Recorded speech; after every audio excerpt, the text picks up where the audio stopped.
بسم اللہ الرحمن الرحیم۔ تمام دوستوں کو السلام علیکم۔ دوستو آج ہم آپ کو بتائیں گے حضرت عمر بن عبدال عزیز کے دور حکومت کے بارے میں۔ تو ویڈیو شروع کرنے سے پہلے تمام نئے آنے والے دوستوں سے گزارش ہے کہ ہمارے چینل کو سبسکرائب کر دیں اور بیل آئیکن پر کلک کر دیں تاکہ آپ کو ہماری ہر نئے آنے والی ویڈیو آسانی سے مل سکے۔ تو دوستو آپ کا نام عمر اور کنیت ابو حفص ہے۔ آپ کی والدہ محترمہ ام حفص خلیفہ ثانی حضرت عمر بن خطاب کی پوتی ہیں۔ آپ نے ہجرت کے 61ویں سال مدینہ منورہ میں آنکھ کھولی۔ یہ بنو امیہ کی خلافت کا دور تھا۔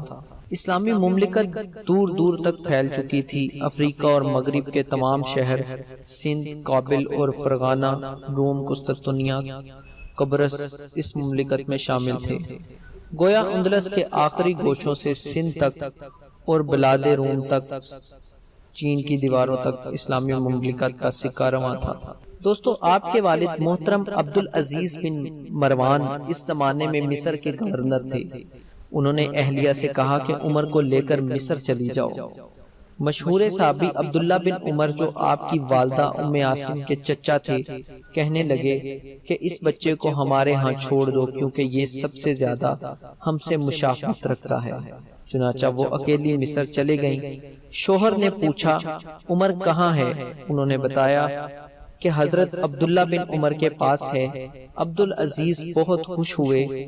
اس طرح مدینہ منورہ میں اس بچے کی تعلیم و تربیت کا سلسلہ شروع ہوا، جسے بڑے ہو کر مملکت اسلامیہ کی باغ دوڑ سنبھالنی تھی۔ بلند پایا محدث حضرت صالح بن کیسان کو ان کا اتالیق مقرر کیا گیا۔ حضرت عمر بن عبدالعزیز اپنے اتالیق سے اس قدر متاثر ہوئے کہ بعد میں انہوں نے اپنے بچوں کو تعلیم دینے کے لیے حضرت صالح ہی کو زحمت دی۔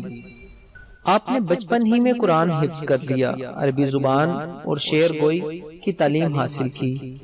حضرت عمر بن عبدالعزیز نے حضرت عبداللہ بن عتبہ سے استفادہ حاصل کیا۔ بڑے اور اہم محدثین نے حضرت عمر بن عبدالعزیز کے علم و فضل کو سراہا۔ مشہور تابعی حضرت مجاہد فرماتے ہیں ہم لوگ انہیں تعلیم دینے گئے تھے لیکن کچھ دنوں بعد ہم خود ان سے تعلیم حاصل کرنے لگے۔ آپ کے والد کے انتقال کے بعد آپ کے چچا عبد الملک بن مروان نے اپنی لڑکی فاطمہ سے آپ کی شادی کر دی۔ عبد الملک خلیفہ بنے تو انہوں نے ربیع الاول میں حضرت عمر بن عبدالعزیز کو مدینہ کا گورنر مقرر کر دیا۔ ایک بار خلیفہ سلیمان بن عبد الملک کے ساتھ سفر پر نکلے۔ آپ نے اپنا سامان اور خیمہ پہلے سے نہیں بھجوایا تھا۔ منزل پر پہنچے تو ہر شخص اپنے خیمے میں چلا گیا۔ حضرت عمر بن عبدالعزیز کہیں نظر نہ آئے۔ خلیفہ نے تلاش کروایا تو ایک درخت کے نیچے اس حال میں ملے کہ آنکھوں سے آنسو جاری ہیں۔ خلیفہ نے بلوا کر دریافت کیا کہ رونے کی کیا بات ہے؟ جواب ملا رونے کا سبب یہ ہے کہ مجھے قیامت کا دن یاد آ گیا۔ دیکھیے میں نے گھر سے کوئی چیز پہلے سے نہ بھیجی تھی، منزل پر پہنچ کر مجھے کچھ نہ ملا۔ اس طرح یوم قیامت کے لیے جس نے جو چیز بھیج دی ہوگی اس روز اسے ہی وہی ملے گی۔ اس واقعہ سے اندازہ ہوتا ہے کہ قدرت نے آپ کے دل میں ابتدا ہی سے خشیت الہی کا مادہ رکھ دیا تھا۔ شاید آپ کے اسی تقوی سے متاثر ہو کر خلیفہ سلیمان بن عبد الملک نے آپ کو اپنا جانشین نامزد کرنے کا فیصلہ کیا۔ خلیفہ سلیمان بن عبد الملک کے انتقال کے بعد ان کی وصیت پر بنو امیہ کے تمام لوگوں سے بیعت لی گئی۔ پھر وصیت کا اعلان کیا گیا۔ حضرت عمر بن عبدالعزیز کو خلیفہ بنائے جانے پر کچھ لوگ خوش نہیں تھے لیکن وہ کچھ نہ کر سکے۔ ادھر حضرت عمر بن عبدالعزیز کا حال یہ تھا کہ آپ بار خلافت کے احساس سے ذمہ داری سے نڈال تھے۔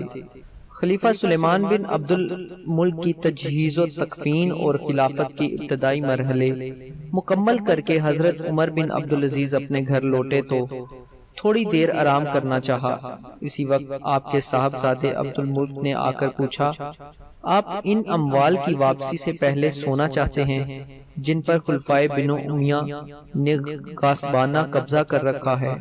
آپ نے کہا میں رات کا جاگا ہوا ہوں، نماز ظہر کے بعد یہ کام کر لوں گا۔ صاحبزادے نے کہا ظہر کے وقت تک آپ کی زندگی کا کون ذمہ دار ہو سکتا ہے؟ حضرت عمر بن عبدال عزیز پر اس فکرے کا اس قدر اثر ہوا کہ صاحب زادے کو پاس بلا کر گلے سے لگایا، پیشانی پر بوسہ دیا اور فرمایا، اللہ کا شکر ہے اس نے مجھے ایسی اولاد دی ہے جو مجھ کو دین کے کاموں میں مدد دیتی ہے۔ اسی وقت آپ نے منادی کروا دی کہ لوگ اپنا مال و جائیداد کے بارے میں اپنی شکایتیں پیش کر دیں، جس کے بارے میں ان کا دعویٰ ہے کہ ان سے زبردستی ہتھیا لیا گیا ہے۔ یہ کام بڑا خطرناک اور نازک تھا۔ خود آپ کے پاس بڑی موروثی جاگیر تھی۔ بعض افراد نے آپ سے کہا کہ اگر آپ اپنی جاگیر واپس کر دیں گے تو اولاد کی کفالت کیسے کریں گے؟ آپ نے فرمایا، میں ان کو اللہ کے سپرد کرتا ہوں۔ اس کے بعد آپ نے تمام اہل خانہ کو بلوایا اور ان سے کہا، بنی مروان، میرا خیال ہے امت کا نصف یا 2/3 مال تمہارے قبضہ میں ہے۔ تمام اہل خاندان نے حضرت عمر بن عبدالعزیز کی بات کو بھانپ کر کہا، خدا کی قسم جب تک ہمارے سر تن سے جدا نہ ہو جائیں گے اس وقت تک یہ جائیدادیں واپس نہیں ہو سکتی۔ خدا کی قسم نہ تو ہم اپنے آباء و اجداد کو کافر بنا سکتے ہیں، نہ اپنی اولادوں کو مفلس بنائیں گے۔ حضرت عمر بن عبدالعزیز نے نہایت سختی کے ساتھ فرمایا، خدا کی قسم اگر اس حق میں تم میری مدد نہ کرو گے تو میں تم کو ذلیل و رسوا کر کے چھوڑوں گا۔ اس کے بعد آپ نے تمام مسلمانوں کو مسجد میں جمع کیا اور اعلان کیا کہ اموی خلفاء نے جس مال جاگیر جائیداد پر ناجائز قبضہ جما لیا ہے وہ ان کے حقداروں کو واپس کی جا رہی ہیں۔ اس اعلان کے بعد جاگیروں کی دستاویزات منگوائیں۔ آپ کے ایک ماتحت ان دستاویزات کو نکال کر پڑھتے جاتے اور حضرت عمر بن عبدالعزیز کینچی سے کاٹ کاٹ کر پھینکتے جاتے۔ صبح سے لے کر نماز ظہر تک یہ سلسلہ جاری رہا۔ آپ نے اپنی اور اہل خانہ کی ایک ایک جاگیر واپس کر دی اور اس میں کسی کے ساتھ کسی قسم کی رعایت سے کام نہ لیا۔ نہ آپ کو دوستیاں متاثر کر سکیں، نہ قرابت داروں نے مرعوب کیا۔